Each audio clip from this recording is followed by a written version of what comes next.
Good morning, or depending on when you're watching this, good afternoon, good evening, or good night.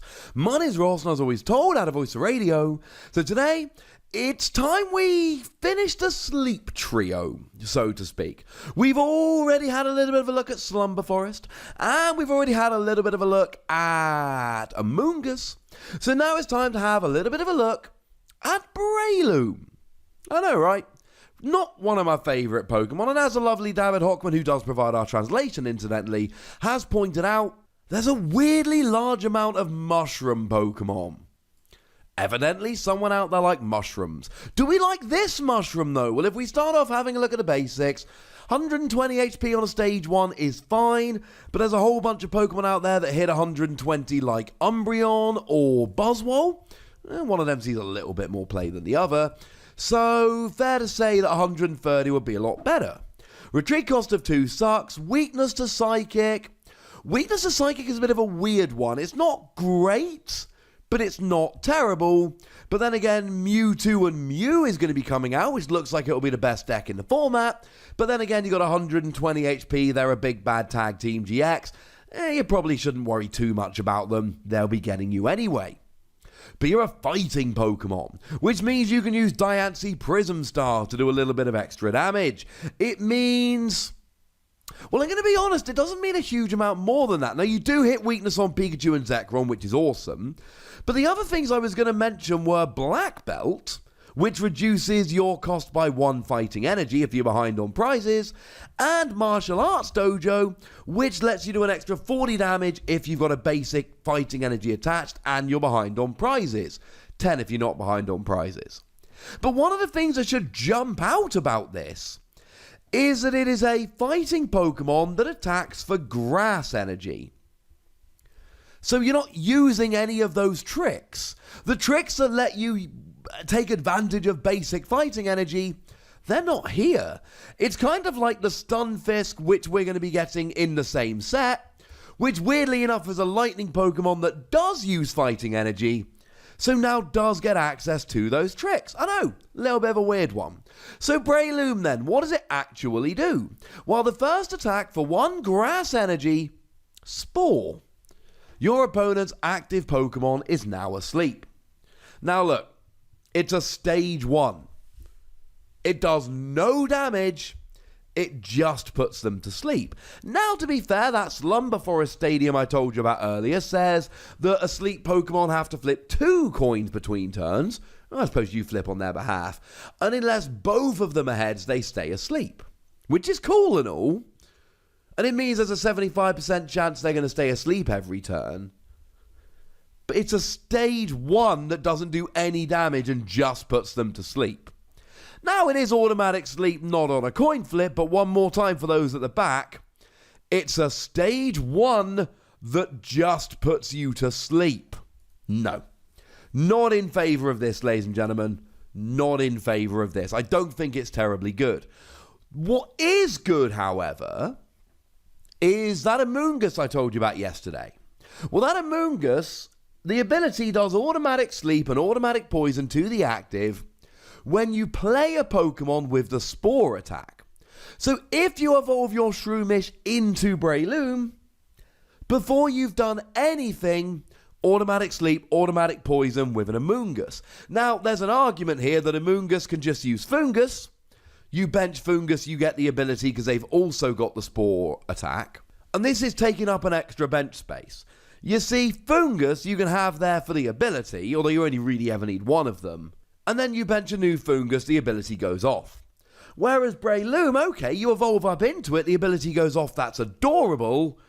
And then you've got Breloom out. Yeah. We probably need a good attack to make this worth it. Do we have one? 1 grass energy, 30 damage. If your opponent's active Pokemon is asleep, you do 120. Okay. This I can get on board with, and I don't think it's a coincidence. This happens to be the exact amount of damage that you need to do to get a one-hit KO on a Pikachu and Zekrom. Don't forget you can use Diancie Prism Star to put this up to 140, and remember the whole 120-130 argument I had earlier? This will put you from 120, bad, to 130, good. So those things running around like Boswell, like Granbull, etc., all of a sudden you'll be KOing them rather than being 10 damage short. So to actually Prism Star here is fairly important to put you from the 120 up to the 140. And look, this gets a one-hit KO on Pikarom. And the very, very best thing about Breloom is this. It is a fighting Pokemon that uses grass energy. Which means that you can be sitting there rocking along playing a grass deck, and you've got a counter here for any fighting weak Pokemon. No longer do you have to play that Onix and hope you can get 4 energy on it before your opponent KOs it. No, 1 energy, and it's a grass one. Now, of course, you could always argue that as soon as you bench a Shroomish, your opponent's going to try and take it out. But remember, we're losing all our good gusting effects like Guzma and Pokemon Catcher, so gusting is going to be a lot less prevalent when the rotation hits and all these cards I'm mentioning come out.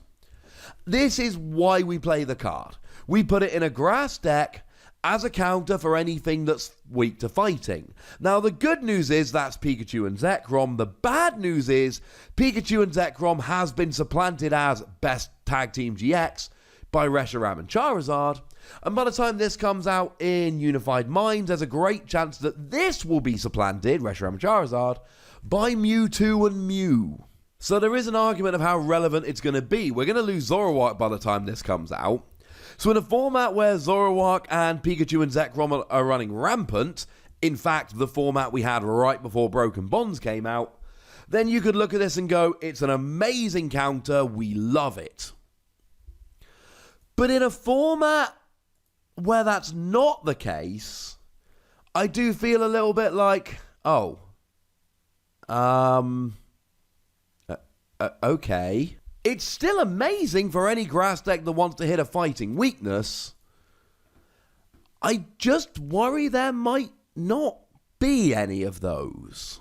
But that really is a niche you're providing here. Maybe in a Celebi and Venusaur deck, I mean, people have been telling me that the matchup with Pikarom is basically 50-50. It's winnable, very winnable, but it's not exactly guaranteed. This could be the thing that tips it in your favour.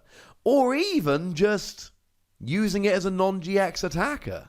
Something like Hooper. Now look, I know that Hooper's rotating out. It's just an example.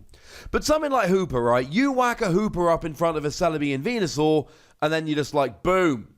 What you going to do now? This runs through that while also giving you an advantage against Pikachu and Zekrom. So maybe you don't play it for Pikachu and Zekrom. Maybe you play it for something like Hooper, and it's there anyway. It's not worth playing for Spore. It's just not. It might be worth playing in a deck that's really relying on Amoonguss as a nice single energy efficient attacker hitting for a fighting weakness. And then it might be worth playing in a grass deck as a fighting type Pokemon. But I'm using the word might a lot here, and that's not a coincidence, ladies and gentlemen. I'm unconvinced. That's not to say I don't think it's good, and it's not to say I think it's a bad card or any of that rubbish. It is to say I'm unconvinced. I think there's a lot of uses for Breloom here. I just don't know how many of them are good, and I don't know how many of them I'm excited about. I'm going to be giving it 3 Wassies, because I do think you need a couple copies in your binder, and I do think it might work its way into one of your decks at some point.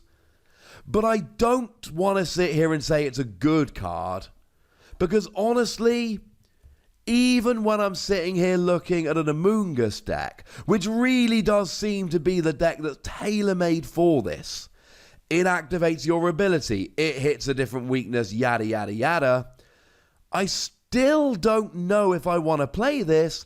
I think I might still just want to go Foongus here, and just rely on benching a Foongus. That's where I'm at. I want to know where you're at. So please do let me know in the comment section. Go nuts, be nice. And then make sure you like this video, subscribe to this channel, follow me on Twitter at TheWassie, and Twitch for some live action at twitch.tv/TheWassie.